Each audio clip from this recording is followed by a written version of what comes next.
All right. Morning, everybody. Good afternoon to those of you on the other side of the world. And welcome to another Wednesday webinar. I'm Tim Dorr. I'm from McCrometer, and I host the Wednesday webinars that we do for our flow measurement business. Today we're going to be looking at open channel flow measurement. And we're actually going to be working with a partner of ours at McCrometer, which is Heyward Flow. I'm really pleased that Greg Roberts has agreed to present to us where to find a permanent flow meter. So Greg's been installing flow meters in a variety of different applications across permanent open channel measurement applications. And today he's just going to share his knowledge with us.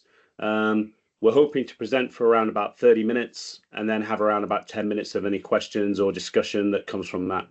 So really pleased that you've been able to join us. If you have a question, you should see a function at the top that says chat. You can put your question in there. When we get towards the end, we'll try and pick those out. I think you've either all muted yourselves or it's automatically muted everyone. If you can do that, I know sometimes you guys are driving around and we can get some external noise. This session is being recorded and you will get an email back with the session. So if there's anything you missed, be able to pull that. But I just really like now to be able to introduce Greg, and he'll give an introduction of himself. So it's with great pleasure that I ask Greg Roberts from Heyward Flow to take us away through open channel flow measurement webinar, where to find a permanent flow meter. Over to you, Greg. Thank you very much, Tim. Thank you for this opportunity. Today we're going to be talking about permanent flow meter applications. Basically, if you have a billing site, if you have an industry, or you have a sampling station and you need a flow meter permanently standing, that's what we're going to be talking about today. So we'll start out with who needs a permanent flow meter. When you're required by municipal sewer permit, more times than not. If you want to do business in our town, you're going to get a municipal sewer permit, and there's requirements in it that you need to maintain in order to do business. So you always need to read the sewer permit to find out what is necessary on your application. There's customers, in the old days, they used to give you a sewer permit based on your water consumption. If you bring in 1 million gallons a month, they would give you a sewer bill for 1 million gallons a month. But if you're bottling the water, or if the water's going out in steam or something like that, obviously you're not discharging as much as you're bringing in. So you're going to need a meter there at the end, and it keeps all parties honest. That flow meter will give the numbers to the county, and that's what your bill will be based on. Next is sampler sites. In order to flow pace a sampler, you need a flow meter. So at a lot of sampling sites, you're going to see a flow meter next to a sampler. Flow meter's tracking flow and telling the sampler when to pull samples. Also, you see flow meters tracking process performance. When it comes to chemical feed pumps and just the performance of the pumps, they have a flow meter there showing how much volume is actually going through the system. Now, where do you find a permanent flow meter? At industries. 90% of my permanent flow meters that have gone in have been at industries. They receive a permit and they're required to have a flow meter there. Intermunicipal billing is another place where you find permanent flow meters. When small municipality that doesn't have a treatment plant is discharging to a big municipality with a treatment plant, there is a flow meter on that pipe between the two. And small municipality is billed on the volume that is registered from that flow meter. You see flow meters obviously at treatment plants, at the influent and the effluent. Those flow meters deliver data to the SCADA system, and the operators can see how much water is arriving and leaving the flow meter based on the numbers from those flow meters. Power plants. A lot of power plants have flow meters on their discharge. And like we talked about earlier, sampler sites. Sampler sites have flow meters for obvious reasons. Okay, wastewater permits. This is the law of the land. When you want to do business in town, you're given an industrial wastewater permit, and you are required to have the equipment on that permit in order to do business in town. I use Charlotte Water's wastewater permit because they are the most detailed of the permits that I deal with. Everybody doing business within the city of Charlotte is required to have a flow meter with an LED display, a primary device like a wheel or a flume, a mechanical totalizer, which is like the odometer on your car, 2 sampler outputs, a backup battery, monthly report generation, and a semi-annual calibration by a third party. So where do wastewater permits come from? Nobody likes receiving a wastewater permit, and they're always saying, who's making the laws? The truth is, it comes from on high. You can't question it. That's just how it is. Okay, equipping your application. There's 3 key ingredients with a permanent, especially industrial billing application.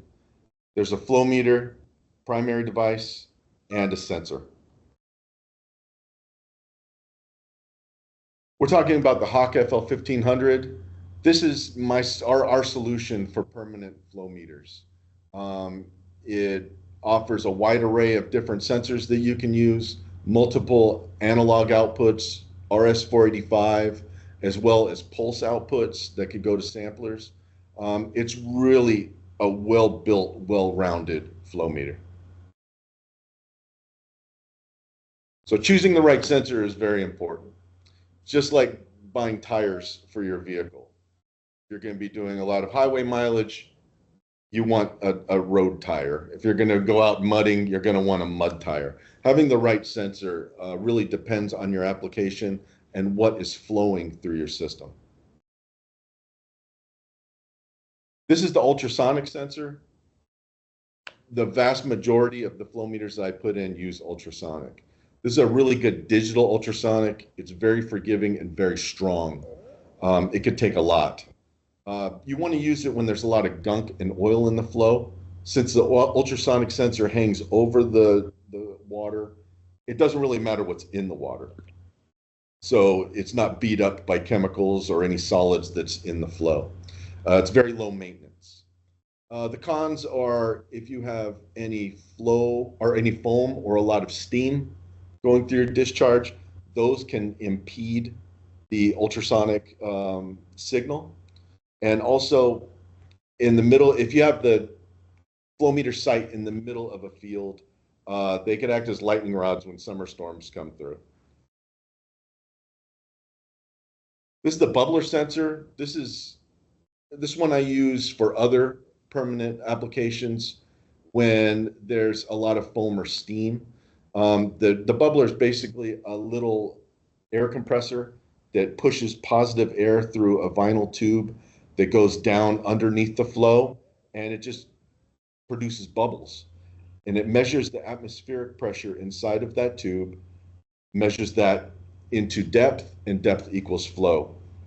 So when you have a cleaner wastewater, the bubbler is good to use.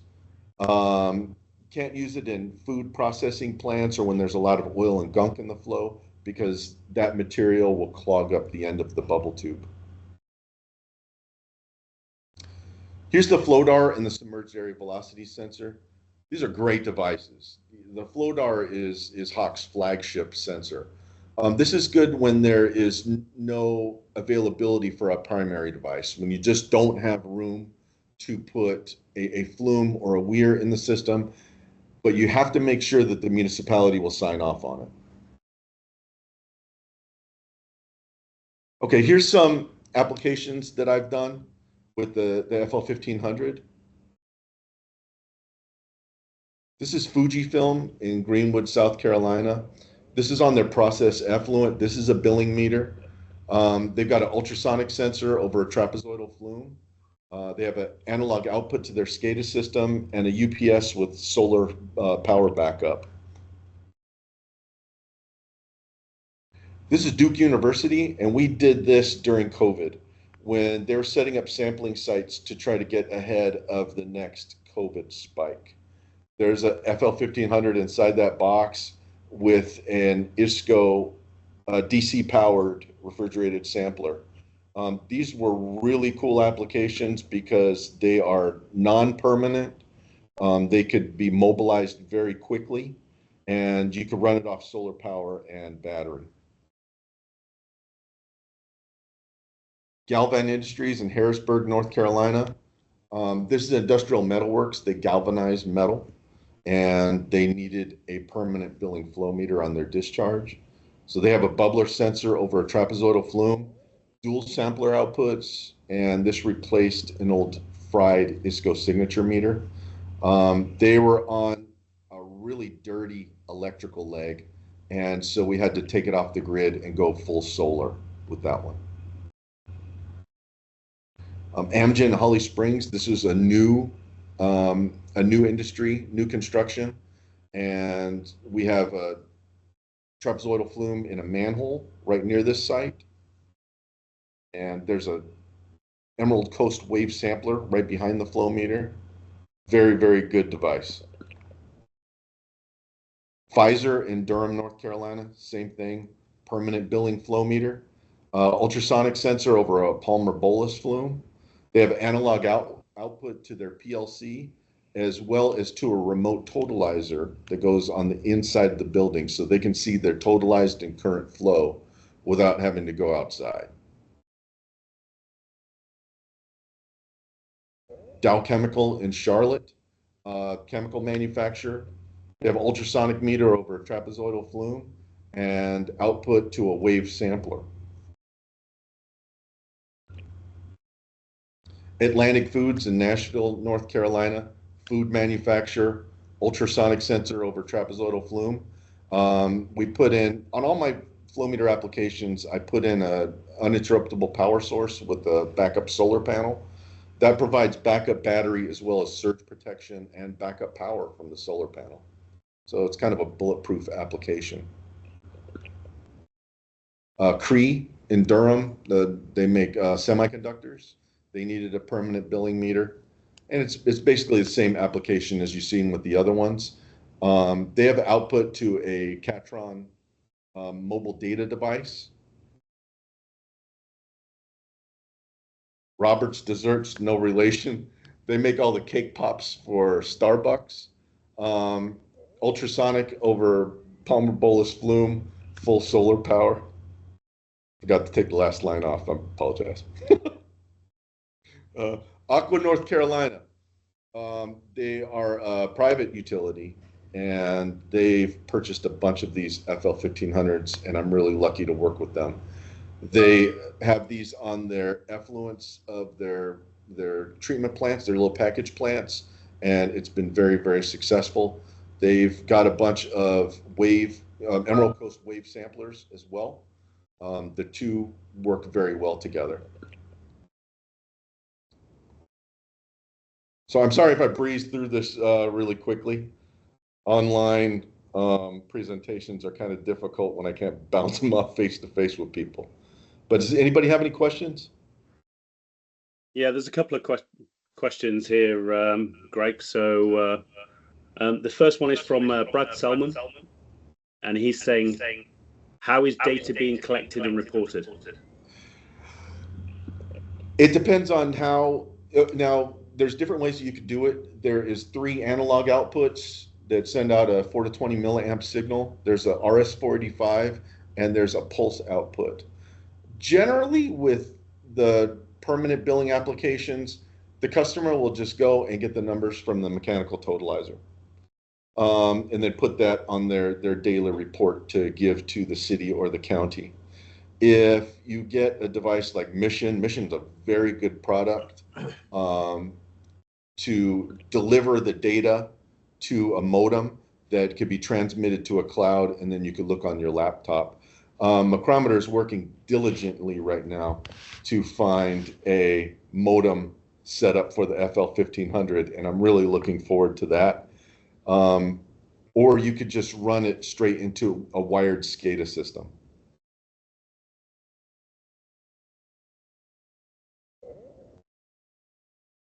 You're on mute, Tim.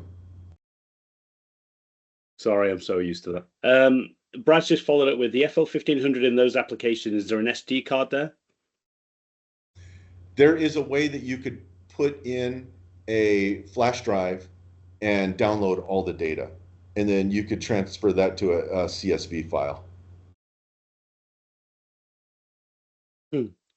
Great. Thanks, Greg. Brad, I hope that's helped answer those questions. A gentleman called Jean-Marie has asked, why do you always combine the ultrasonic sensor with a flume? The flume is put in, the flume is engineered to measure flow on a 1-point level equals flow calculation.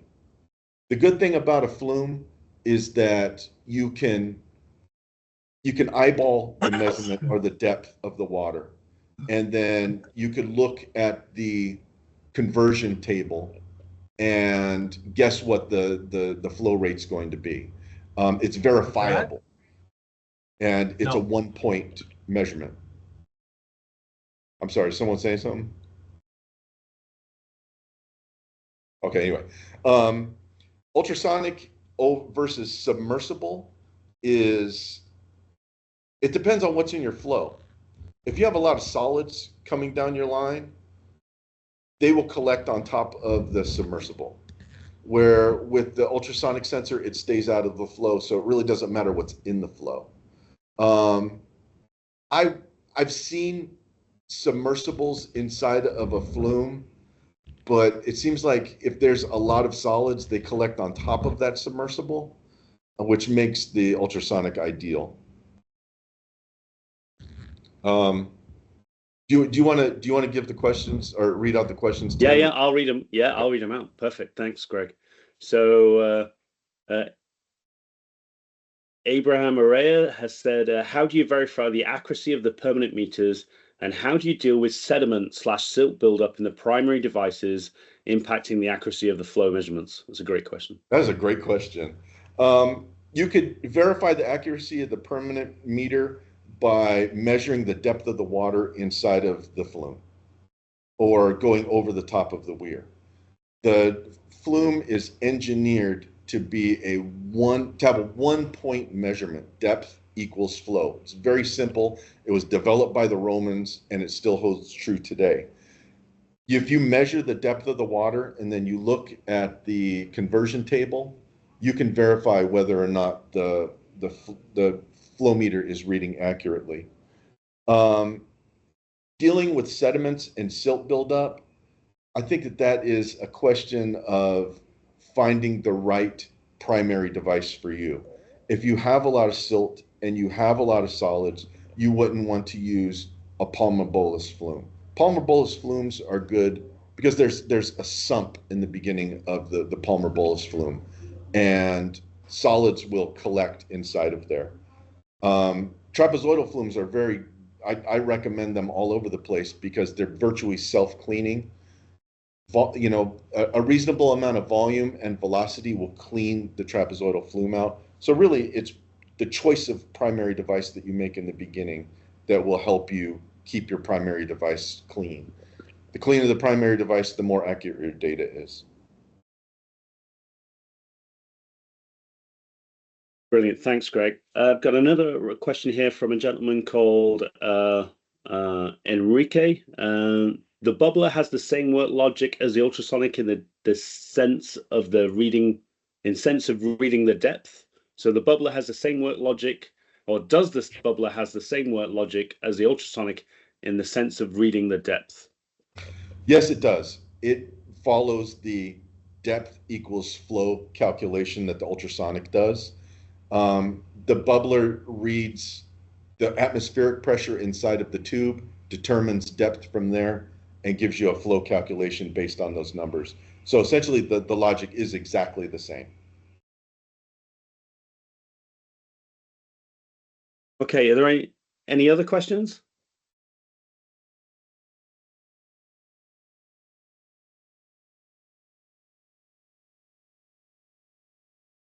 Okay, so Greg, I've got a question.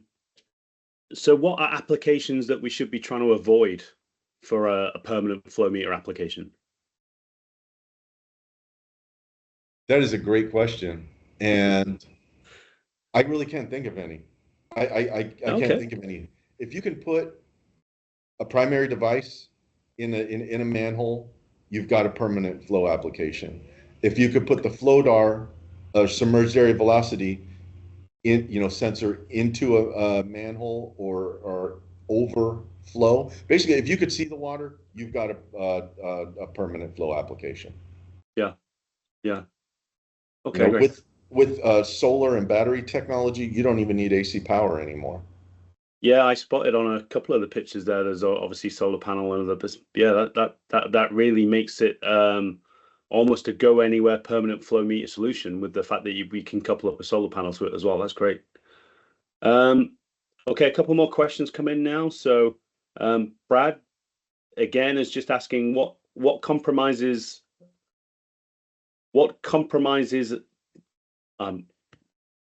you might have to clarify this one. What compromises the system, or what compromises of a system? What is a system? Okay, I'm going to go with comprise. What comprises a full system? Thank you, buddy. Okay. You need it all depends on what's in your wastewater permit, what the city is looking for. They write the rules. So I was using Charlotte as an example. You have to have a primary device like a weir or a flume. You need a flow meter. You need a sensor. You absolutely need those three parts to the application. That's what comprises a system.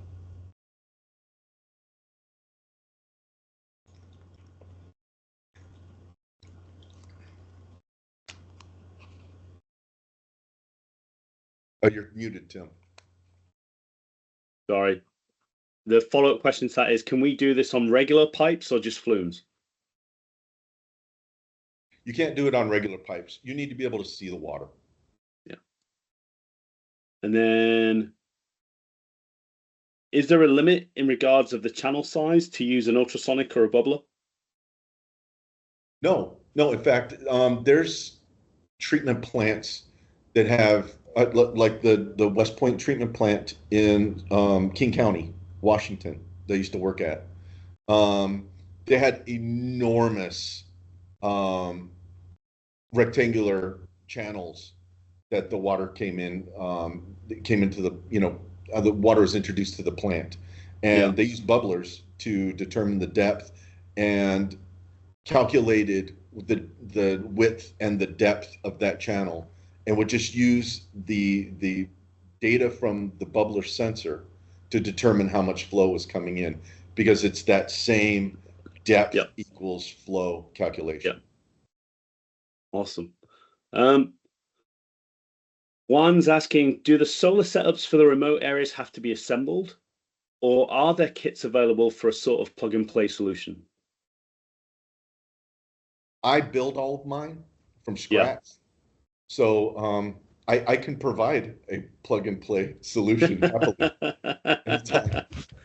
If you want one, Juan, I suggest to get to the Carolinas. I think Greg might be able to help you out. Yes, absolutely.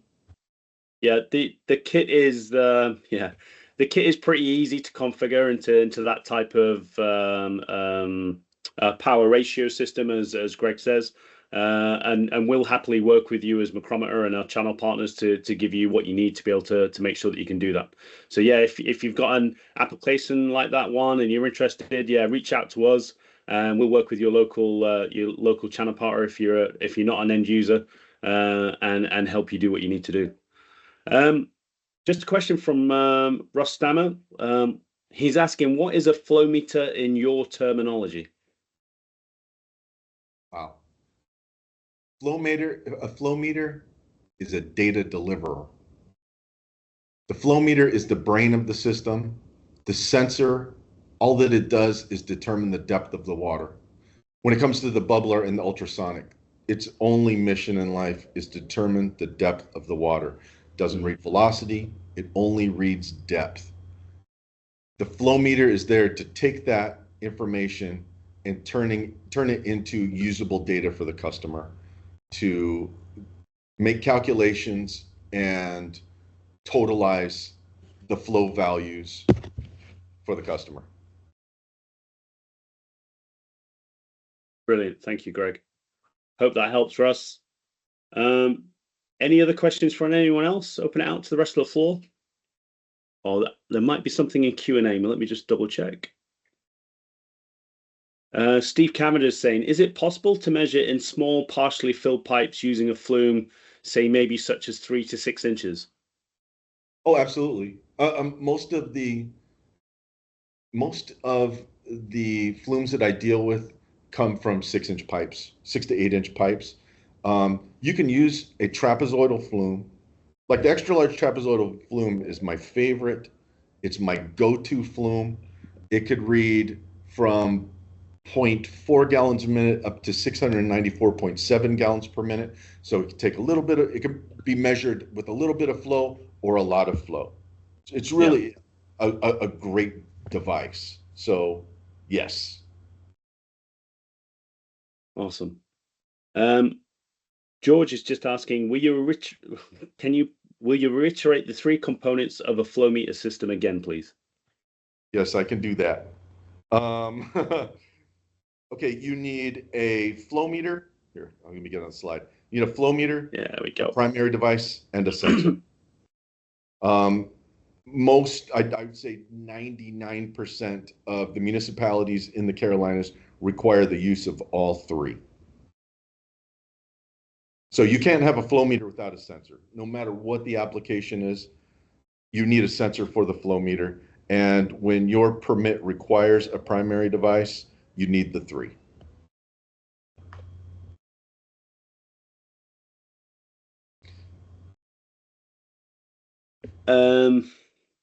Abraham's asking again, what does the reporting look like? Graphs, tables? Also, what is the data collection interval and how often is the data collected? Again, that's a great question. I have my FL1500s, the ones that I put together, I have them generating numbers every minute. So when you pull the data from the flow meter on a flash drive, hook it into your computer and look on the FS data software, you can see the tail of the tape minute by minute of what flow was being generated at the time. You can, and then on FS data, you can build graphs, you can build tables. There's a lot of different options. It's a very savvy software. Awesome. Hate to keep poking the cow, but anyone else got any questions? Had some great questions so far. Please, put any thoughts or questions in there. Okay, there's another one coming. How do we calibrate the flow data? Excellent. This is what it's all about. There are conversion charts that show the flow for every single kind of primary device. And we always use the Teledyne ISCO book. If you have an extra large trapezoidal flume, for instance, you look in the book at the correct table, you take a measurement of depth, and then you can determine what your flow is based on that depth. That's the beauty of a 1-point conversion. Depth equals flow. You don't have to worry about velocity. Flumes are made to accept water, through gravity. So the water just pours through the flume. You can measure the depth at the measuring point, look it up in the book, and get your calculation there.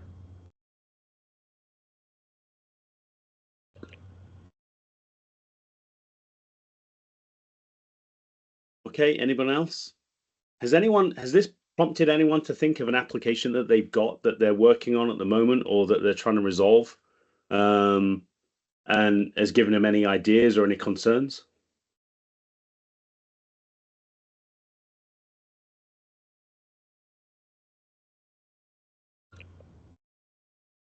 Apart from Enrique. Enrique, go ahead.